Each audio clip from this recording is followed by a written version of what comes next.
नमस्कार, मैं शालिनी और आप देख रहे हैं नेक्स्ट 9 न्यूज।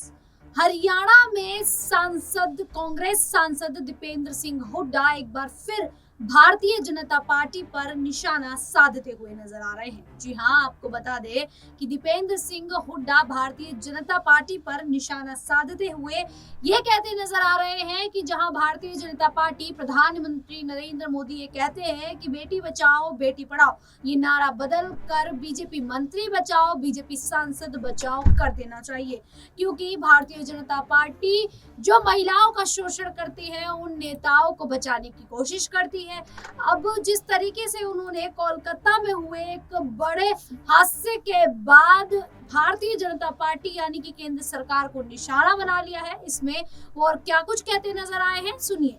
का इतना अपमान, बेटियों की बात सरकार करती है, बेटी बचाओ बेटी पढ़ाओ, लेकिन नारा बदल के बीजेपी के मंत्री बचाओ बीजेपी के सांसद बचाओ, जिन पे शोषण का आरोप लगा हो उनको बीजेपी के मंत्री और सांसदों को बचाओ, ताकि प्रदेश में एक संदेश चला जाए पुलिस के पास कि कोई बीजेपी में है तो इस तरह के कोई अगर अपराध भी करेगा तो उसको बचाया जाएगा।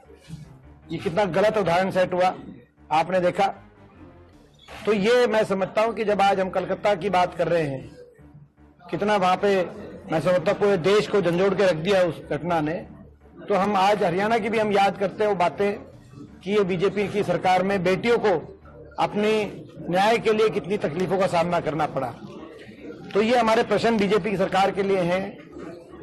कच्ची नौकरी और सीटी में क्यों उलझा दिया हरियाणा के नौजवान को, और प्रॉपर्टी आईडी, फैमिली आईडी और पोर्टलों में क्यों उलझा दिया हरियाणा के आम नागरिक को। बजट देश में सबसे कम हरियाणा को क्यों मिला केंद्र सरकार से। केंद्र सरकार आज 7 रुपए लेकर केवल मात्र 1 रुपए हरियाणा को वापस ले रही है। हरियाणा से 7 रुपए का टैक्स वसूल के हरियाणा वासियों से, हरियाणा वासी 7 रुपए टैक्स में दे रहे हैं केंद्र सरकार को, और केंद्र सरकार मात्र 1 रुपए वापस दे रही है, जो कि देश में सबसे कम है। ज्यादातर प्रदेशों में केंद्र सरकार ज्यादा दे रही है जितना ले रही है। और यहां तक कि खेल बजट में भी सबसे कम हरियाणा में खेल बजट क्यों मिला।